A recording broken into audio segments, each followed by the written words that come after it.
Today, Trump says he'll let hell break out if all Hamas hostages are not released by Saturday. Musk sets his sights on OpenAI's nonprofit. And workers protest after the US consumer watchdog's boss tells staff to stop work. It's Tuesday, February 11th. This is Reuters World News, bringing you everything you need to know from the front lines in 10 minutes every weekday. I'm Jonah Green in New York. And I'm Tara Oakes in Liverpool.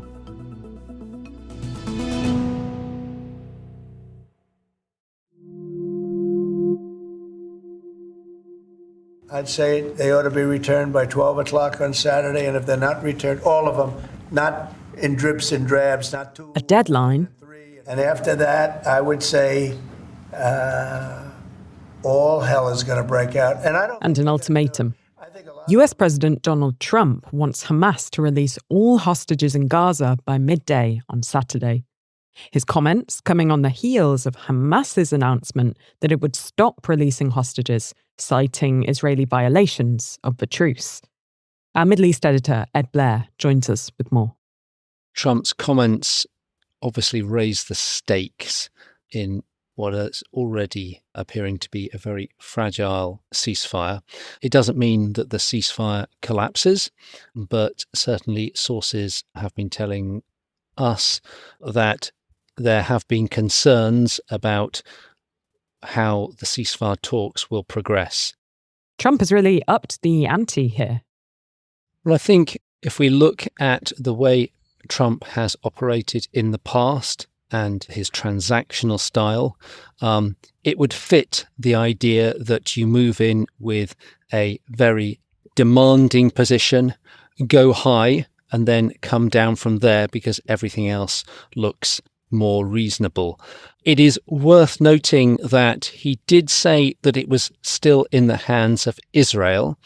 I think that from Israel's point of view, they are obviously keen to get the hostages out, so there may be plenty of reasons why that keeps the ceasefire deal continuing and, to a degree, on track. And Trump is meeting with Jordan's King Abdullah later today. What can we expect? King Abdullah has been very clear that he, alongside other Arabs, opposes any displacement of Palestinians. But he is finding himself in a difficult position. Jordan is heavily reliant on US aid and support. It does consider itself a regional security ally of the United States.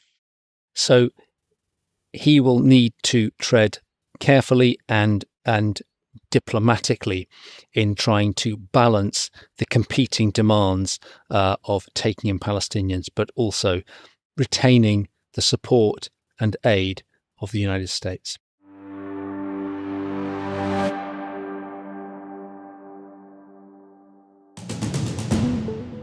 Russia is playing hardball on Ukraine peace discussions. Moscow's point man for US relations has said that all of President Vladimir Putin's conditions must be met in full before the war can end.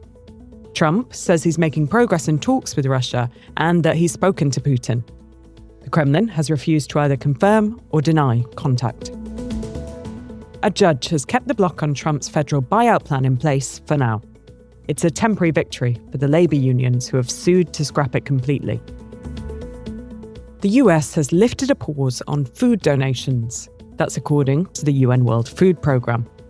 That move allows more than 500,000 metric tons of food currently at sea or ready for shipping to head to its destinations under existing USAID agreements.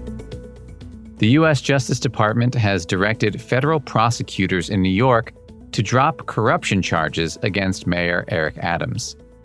That's according to a memo from Acting Deputy Attorney General Emil Bove.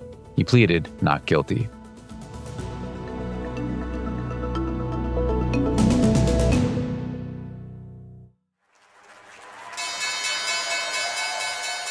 Investor focus will be squarely on Capitol Hill today, where Fed Chair Jerome Powell is testifying before lawmakers.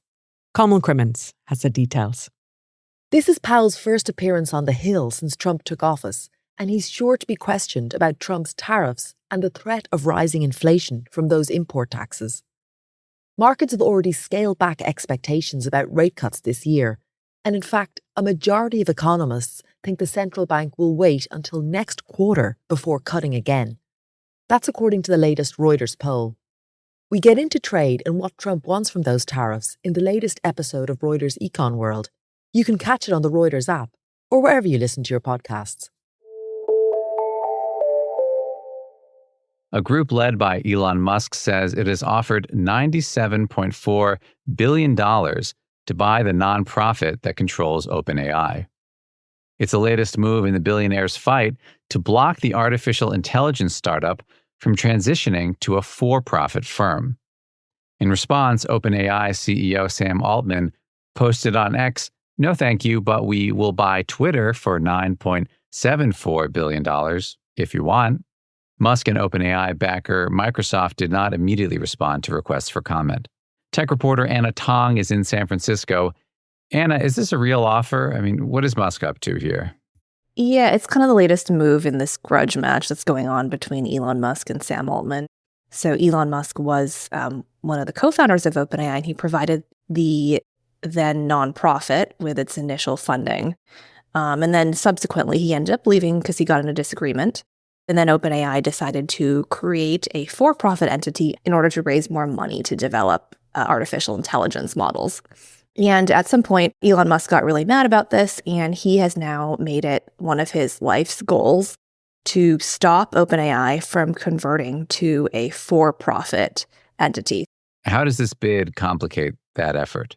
The nonprofit is going to, once the company's converted, is going to basically own a small portion of the end company.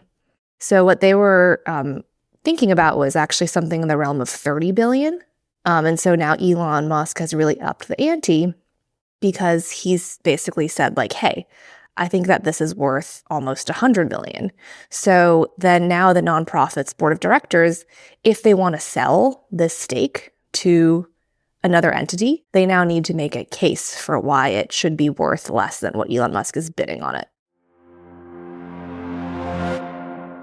The Trump administration is setting its government-slashing sights on another agency, the Consumer Financial Protection Bureau.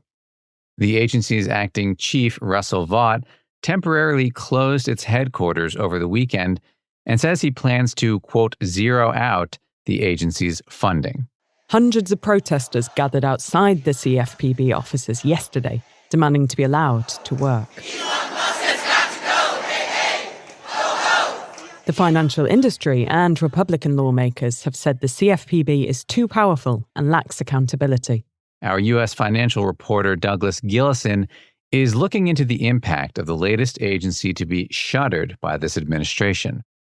So this is an agency that has put forth regulations governing credit card fees, medical debt, reporting by credit bureaus, helps you or protects you when you are applying for a mortgage, taking out a student loan, receiving pay from your employer, dealing with a pawn shop, buying a car, doing all of these things that constitute daily life for everybody. It was created following the financial crisis of 2008. It was Elizabeth Warren who first proposed the agency be created and helped get it off the ground before she was a senator. She's now the top Democrat on the Senate Banking Committee, where she is sounding the alarm and trying to say that this is an attempt to kill the agency for political and financial gain on the part of allies of President Donald Trump. The CFPB is the cop on the beat. And that cop is the one that caught the crooks. Now, Vought is the one in front of this trying to shut down the CFPB. But I think a lot of people are watching Elon Musk's involvement here for possible conflicts of interest. X has suffered a great decline in revenue from advertisers since his takeover. And one of the new business ventures that it has begun to move into is payments. They announced a deal with Visa to offer direct-to-consumer payment services. And that would make the CFPB one of Elon Musk's regulators. And our reporting indicates that the Department of Government Efficiency team has been granted full administrative access to all IT systems in the building. They can see all of the examinations and notes for potential competitors for X in the payment space, for Apple Pay, Cash App, all of the other organizations that would offer similar services. And they can then control their own regulator. So the potential conflict of an interest there is probably without precedent. Doge and Musk did not immediately respond to requests for comment.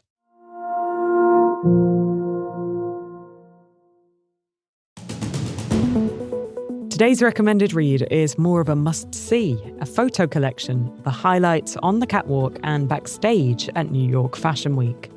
There's a link in the pod description. For more on any of the stories from today, check out Reuters.com or the Reuters app. Don't forget to follow us on your favorite podcast player. We'll be back tomorrow with our daily headline show.